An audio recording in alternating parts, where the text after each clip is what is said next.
To mai sauraro za mu kawo muku auren da ba a taɓa yin irinsa ba a cikin masana'antar Kannywood.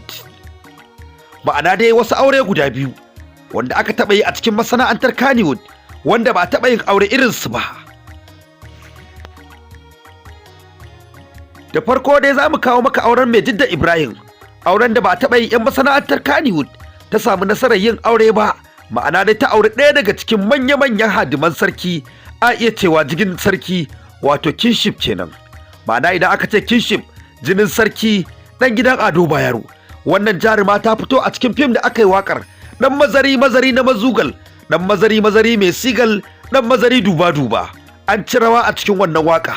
Haka dai dan sarki ya kalli Maijidda Ibrahim, ya ce ba shi da wata mata da ya gani zai iya aura sai jaruman masana'antar Kannywood Maijiddan kenan. A yanzu haka tana gidan sarki kuma ta haifa masa manya-manyan 'ya'ya. An samu ma daga cikin 'ya'yan wata ɗaya daga ciki ya yi digiri.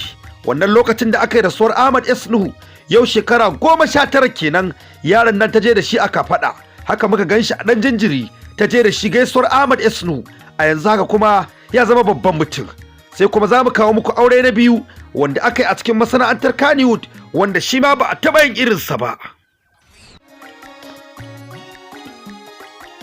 Wannan auren da aka yi ba ma 'yan masana'antar Kannywood ba, a gari ma ba a taɓa yin auren wata jaruma ko kuma wata 'yar mai kuɗi ko wata 'yar attajiri ko basarake da ta ɗauki capacity irin wannan ba, kuma jaruma ce a Kannywood.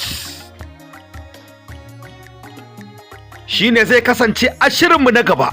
Ku danna subscribe, ku danna ƙararrawa don ci gaba da ganin ci gaban shirin da kuma wasu abubuwa da suke faruwa a cikin Kannywood.